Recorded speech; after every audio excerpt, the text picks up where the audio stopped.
नमस्कार दोस्तों, B incredible blog में आपका हार्दिक स्वागत है। दोस्तों, ये कहानी है पूर्णिमा और अमावस्या नामक दो बहनों की। बहुत समय पहले की बात है। एक राज्य में राजा रानी रहते थे, जिनकी 4 संतानें थीं, 2 लड़के और 2 लड़कियां। एक लड़की का नाम पूर्णिमा तथा दूसरी लड़की का नाम अमावस्या था। पूर्णिमा घर के कामों में निपुण थी और घर का पूरा काम किया करती थी और भगवान की पूजा अर्चना, गौ माता की सेवा भी किया करती थी।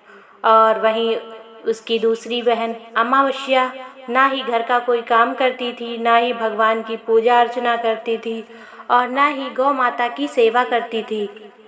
पूर्णिमा सर्वगुण संपन्न थी, फिर भी राजा और रानी अपने दोनों बेटों तथा पुत्री अमावस्या को ही प्यार करते थे और वह पूर्णिमा से प्यार नहीं करते थे, उसके साथ भेदभाव किया करते थे।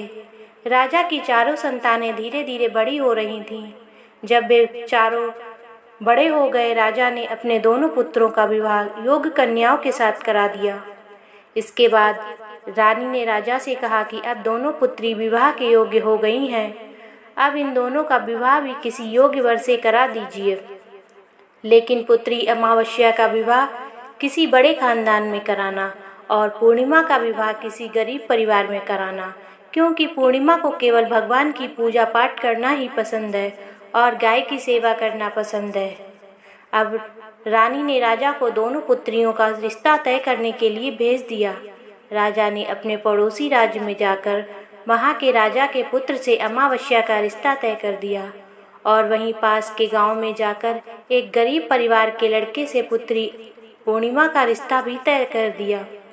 यह सारी बात जानकर राजा ने रानी से बताया तो रानी यह सोचने लगी कि अब देखते हैं भगवान इसकी कैसे मदद करते हैं। यह बहुत ही पूजा पाठ करती है, हर समय भजन गाती रहती है। पूर्णिमा का भाई और उसकी भाभी पूर्णिमा से बहुत प्यार करते थे, क्योंकि पूर्णिमा उनके घर के कामों में उनका हाथ बटाती थी और वहीं दूसरी बहन अमावस्या उन पर अपना रौब जमाती थी और घर का कोई कार्य भी नहीं करती थी। कुछ समय बीत जाने के बाद दोनों पुत्रियों का विवाह हो जाता है। राजा और रानी अपनी दोनों पुत्रियों को विदाई देते हैं और विदाई देते समय राजा और रानी पुत्री अमावस्या को बहुत सारा धन उपहार देकर विदा करते हैं और पूर्णिमा को कुछ भी नहीं देते, खाली हाथ विदा कर देते हैं। इसके बाद दोनों बहनें अपने ससुराल को चली जाती हैं। कुछ दिन बीत जाते हैं।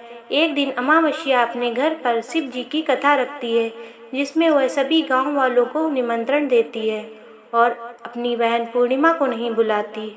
जब गांव की सभी औरतें अमावस्या के यहाँ जाती हैं तो पूर्णिमा अपने घर के दरवाजे के बाहर बैठकर गांव की औरतों को अमावस्या के घर जाते हुए देख रही होती है। तभी वहां से गुजर रही औरतें पूर्णिमा से कहती हैं कि तुम्हारी बहन के यहाँ शिव जी की कथा है, क्या तुम नहीं चलोगी? पूर्णिमा ने कहा, मुझे निमंत्रण नहीं आया है, मैं नहीं जा सकती। सभी गांव की औरतों ने पूर्णिमा से कहा कि अगर अमावस्या ने नहीं बुलाया तो क्या हुआ, भगवान शिव जी की कथा है, तुम हमारे साथ चलो। गांव की सभी औरतों की बात मानकर पूर्णिमा भी उनके साथ भगवान शिव की कथा में अमावस्या के घर चली जाती है। जब अमावस्या पूर्णिमा को देखती है तो कहती है, तुम यहाँ कैसे चली आई? मैंने तो तुम्हें बुलाया नहीं था। खैर कोई बात नहीं, अब तुम आ ही गई हो तो चुपचाप बैठी रहना। और यह कहते हुए अमावस्या ने पूर्णिमा की गरीबी का मजाक भी उड़ाया। पूर्णिमा की आंखों में आंसू आ गए और रोते ही रोते मन ही मन पूर्णिमा भगवान शिव से प्रार्थना करती है, हे भगवान, क्या पूजा पाठ करना गलत है? क्या गौ माता की सेवा करना गलत है? आखिर मेरा अपराध ही क्या है? आप मुझ पर कृपा दृष्टि कब बनाएंगे? पूर्णिमा बार बार भगवान शिव जी से यही कहती रहती है। इतने में शिव कथा पूरी हो जाती है और अमावस्या भगवान का प्रसाद बांटने लगती है। वह सभी लोगों को प्रसाद बांटती है, लेकिन पूर्णिमा को प्रसाद नहीं देती है। पूर्णिमा बिना प्रसाद के ही अपने घर लौट जाती है।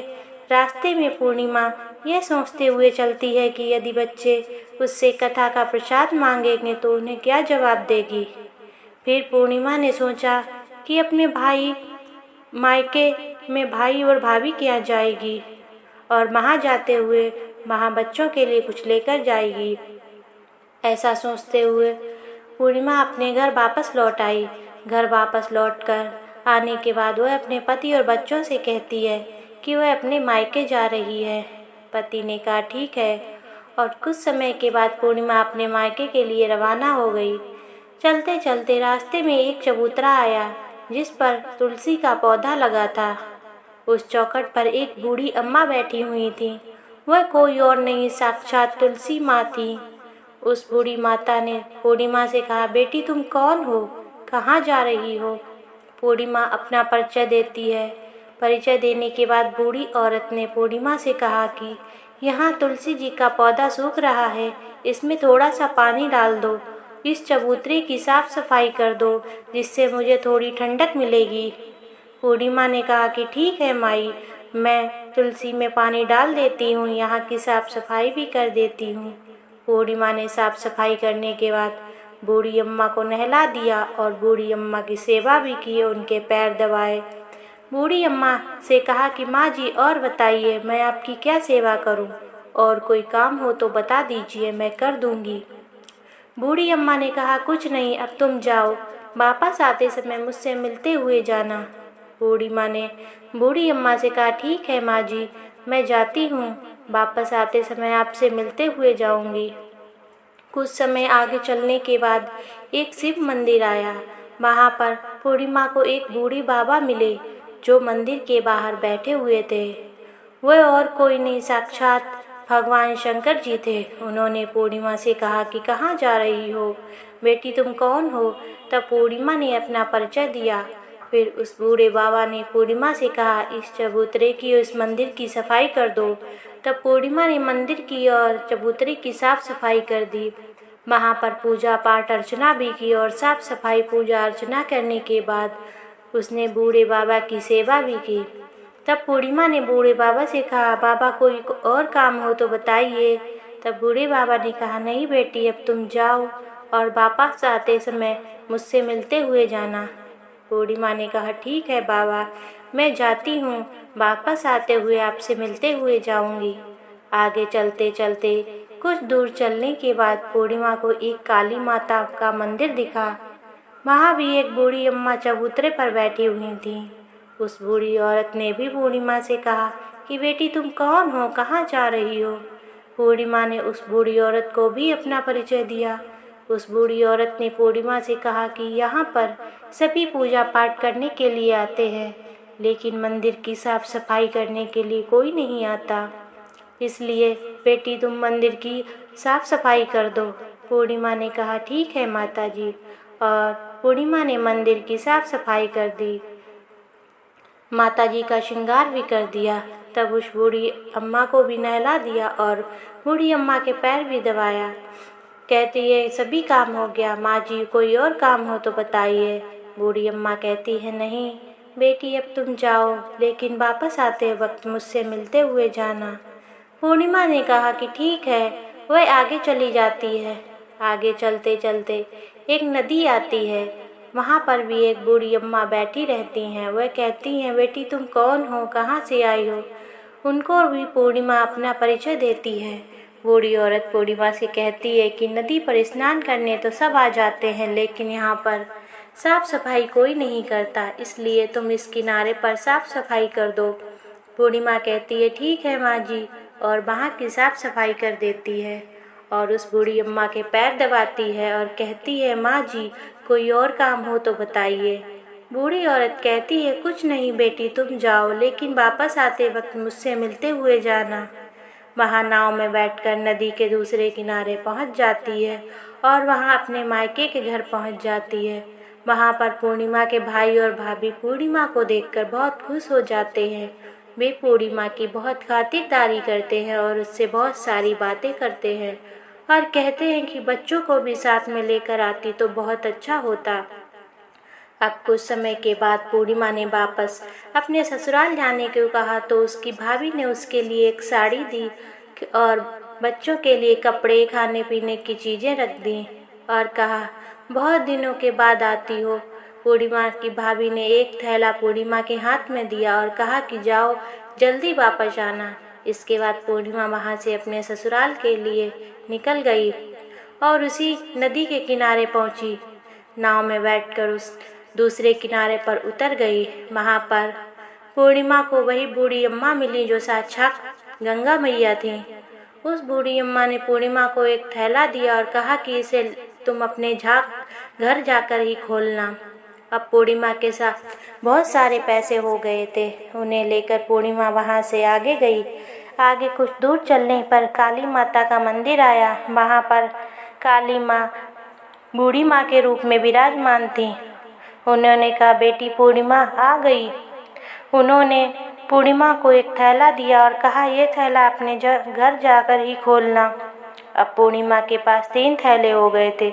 तीनों थैलों को लेकर पूर्णिमा आगे बढ़ी तो उसे कुछ दूर जाने पर शिव जी का मंदिर आया, जहाँ बूढ़े बाबा के रूप में शिव जी स्वयं विराजमान थे।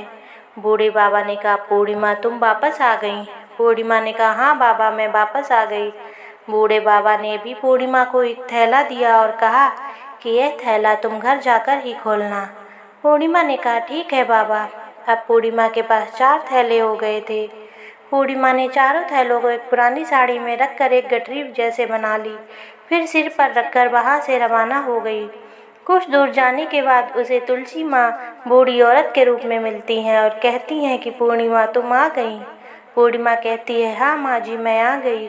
फिर उस बूढ़ी औरत ने भी उसे एक थैला दिया और कहा कि यह थैला अपने घर जाकर ही खोलना।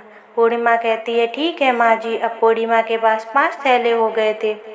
पूर्णिमा वहाँ से आगे गई तो वापस अपने घर पहुँच गई। पूर्णिमा ने सिर की गठरी को नीचे रखा।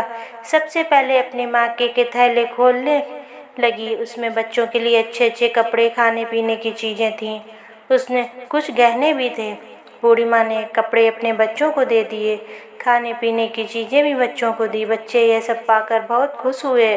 अब पूर्णिमा ने दूसरा थैला खोला जो उसे गंगा मैया ने दिया था। उसमें ढेर सारे हीरे जवाहरात, सोना चांदी था।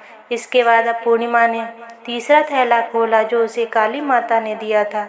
उसमें बहुत सारा सोना श्रृंगार का सामान भरा हुआ था। इसके बाद पूर्णिमा ने चौथा थैला खोला जो उसे भगवान शिव जी ने दिया था। उसमें बहुत सारा धन संपत्ति भरा हुआ था, बहुत सारी खुशियाँ भरी हुई थीं। इसके बाद पूर्णिमा ने 5वां थैला खोला जो उसे तुलसी माता ने दिया था। उसमें चावल, दाल, 7 प्रकार की खाने की चीज़ें थीं। अब पूर्णिमा के घर में किसी भी चीज़ की कमी नहीं थी। उसका घर धन धान्य से भर गया और अब पूर्णिमा उसका परिवार सुख में जीवन व्यतीत करने लगा। अब पूर्णिमा के मन में विचार आया, क्यों न शिव जी की कथा कराई जाए। शिव जी की कथा में एक कार्यक्रम रखा। पूर्णिमा ने सभी गांव वालों को निमंत्रण दिया और घर घर जाकर सभी लोगों को बुलाया। पूर्णिमा ने अपनी बहन अमावस्या को भी बुलाया। अमावस्या भी शिव जी की कथा सुनने के लिए पूर्णिमा के घर आई। जब अमावस्या पूर्णिमा के घर शिव जी की कथा में आई तो उसने देखा कि पूर्णिमा के घर में किसी भी चीज़ की कोई कमी नहीं है। इतना सारा धन दौलत देखकर अमावस्या चकित हो गई। उसने पूर्णिमा से कहा कि तुम्हारे घर में इतना धन दौलत कहाँ से आया। पूर्णिमा ने कहा, देखो बहन, तुमने शिव जी की कथा में मुझे नहीं बुलाया था, फिर भी मैं चली आई। तुमने मुझे प्रसाद भी नहीं दिया था और मेरी गरीबी का मजाक भी उड़ाया था। उसके बाद मैं अपने घर आ गई और घर आते हुए मैंने मन में सोचा कि अपने मायके जाऊंगी और मैं अपने मायके चली गई। और जो कुछ घटना इस बीच हुई वह सभी घटना अपनी बहन अमावस्या को बताती है। तो अमावस्या कहती, तुम भी मुझे प्रसाद मत दो, मुझे डांट लो। लेकिन पूर्णिमा ने कहा कि ये तो भगवान का प्रसाद है, मैं तो सबको दूंगी और तुम्हें भी दूंगी। फिर भी अमावस्या ने प्रसाद नहीं लिया और वह सीधे अपने घर चली गई। घर जाकर उसने बच्चों से कहकर वहाँ अपने मायके जाने के लिए तैयार हो गई। मायके के लिए निकल गई। उसने रास्ते में चलते चलते तुलसी माता मिली जो चबूतरे पर बैठी हुई थी। उस बूढ़ी माँ ने अमावस्या से कहा कि बेटी तुम कौन हो, कहाँ जा रही हो। अमावस्या ने अपने परिचय दिया। बूढ़ी माँ ने कहा कि बेटा ये तुलसी का पौधा सूख रहा है, इसमें थोड़ा पानी डाल दो और सफाई कर दो। इस पर अमावस्या ने कहा, ए बुढ़िया, तुझे दिखाई नहीं दे रहा मैं इतनी महंगी साड़ी पहनकर आई हूँ गंदी हो जाएगी। ऐसा कहकर अमावस्या वहाँ से आगे चली गई। आगे जाने पर उसे भगवान शिव जी मिले और उन्होंने अमावस्या से कहा कि यहाँ पर सफाई कर दो, इस मंदिर की पूजा अर्चना कर दो। इसके आगे जाने पर उसे काली माता मिली। उसने भी सभी को मना कर दिया। उसने यही सब कहा और आगे चली गई। इसके बाद अमावस्या जब नाव में बैठने लगी तो उसे नाव में फूलों की जगह कांटे भरे थे जो उसके पैरों में चुभ रहे थे। किनारे पर उतरकर वहाँ अपने मायके गई और वहाँ उसने अपने भाई तथा भाभियों को देखा। भाई और भाभी मन ही मन कहने लगे, काम की ना काज की, ढाई मन अनाज की। आ गई देखो, पूर्णिमा तो हमारे कामों में हाथ बटाती थी, लेकिन ये अमावस्या कोई काम नहीं करती है। अमावस्या जब सुबह सोकर उठी और अपने भाभियों से कहा कि मैं अपने ससुराल जा रही हूँ, तो उन्होंने कहा कि ठीक है। अमावस्या बोली, पूर्णिमा को तो तुमने एक थैला दिया था, मुझे कुछ नहीं दोगे क्या? भाई और भाभी ने कहा कि तुम घर जाओ, थैला तुम्हारे घर पहुँच जाएगा। फिर अमावस्या वहाँ से निकल गई। नदी के किनारे पर पहुँची। वहाँ गंगा मैया बूढ़ी औरत का रूप धारण करके बैठी हुई थी। बूढ़ी माँ ने कहा, आ गई बेटी? उन्होंने कहा, हाँ माँ आ गई। तुमने पूर्णिमा को एक थैला दिया था, मुझे नहीं दोगे क्या? ऐसा अमावस्या ने कहा। बूढ़ी अम्मा ने अमावस्या से कहा, तुम घर जाओ, थैला तुम्हारे घर पहुंच जाएगा। इसके बाद अमावस्या को काली माता मिली रास्ते में और उसके आगे भगवान शिव जी मिले। उन सभी ने अमावस्या से कहा कि थैला तुम्हारे घर पहुंच जाएगा। जब अमावस्या अपने घर पहुंच गई, आंगन में अमावस्या ने देखा तो वहां पर 5 थैले पड़े हुए थे। अमावस्या ने मन ही मन सोचा कि अब तो मेरे पास बहुत सारा धन दौलत हो गया। जल्दी जल्दी उसमें सभी थैलों को खोला। किसी में मिट्टी थी तो किसी में पत्थर थे, किसी में कंकड़ थे, किसी में कोयला थे, और उसे मायके से भी कुछ नहीं मिला। अमावस्या दौड़ती हुई पूर्णिमा के घर गई और कहती है, तुम्हें इतना सब कुछ मिला, मुझे तो कुछ नहीं मिला, आखिर क्यों? तो पूर्णिमा कहती है कि जब मैं अपने मायके जाती हूँ तो अपने भाई और भाभियों के साथ मिलकर रहती हूँ, उनके साथ काम करती हूँ, लेकिन तुम कुछ ऐसा नहीं करती, उनकी इज्जत भी नहीं करती, इसलिए वह तुम्हें क्या देंगे? इसके बाद तुमने गंगा मैया को भी ठुकरा दिया और काली माता को भी ठुकरा दिया और भगवान शिव की भी बात नहीं मानी, इसलिए उन्होंने तुम्हें कुछ भी नहीं दिया। अमावस्या कहती कि बहन, तुम मुझे माफ़ कर दो, मैंने तुम पर हमेशा अत्याचार किया है, मुझे कुछ नहीं मिला तो कोई बात नहीं, मैं भी भगवान की भक्ति करूँगी और सब कुछ प्राप्त कर लूँगी, मुझे इन सब चीज़ों का रहस्य बताओ। तो पूर्णिमा ने कहा कि तुम 3 सूत्र का ज्ञान ले लो, उसकी कथा करना। पहले सूत्र में दया मांगना, दूसरे सूत्र में कथा मांगना और तीसरे सूत्र में 108 बार ओम नमः शिवाय का जाप करना। बहन, भगवान ने यह सूत्र दिए हैं, इनको अपने हृदय में बसा लेना। पूर्णिमा ने अमावस्या से कहा कि मैंने भी यह 3 सूत्र अपने जीवन में अपनाए थे और सच्चे मन से भगवान की भक्ति पूजा पाठ की थी। फिर भगवान ने मुझे यह सब कुछ दिया और तुम्हारे पास जो कुछ था वह सब खत्म हो गया। इसके बाद अमावस्या अपने घर गई और भगवान की पूजा पाठ करने लगी। भगवान शिव से अमावस्या ने माफ़ी मांगी और गौ माता की सेवा की और दूसरों की मदद करने लगी और भगवान शिव की अनन्य भक्तिन बन गई। ओम नमः शिवाय। हर हर महादेव। अगर कहानी अच्छी लगी हो तो कृपया कहानी को लाइक करें और शेयर करें।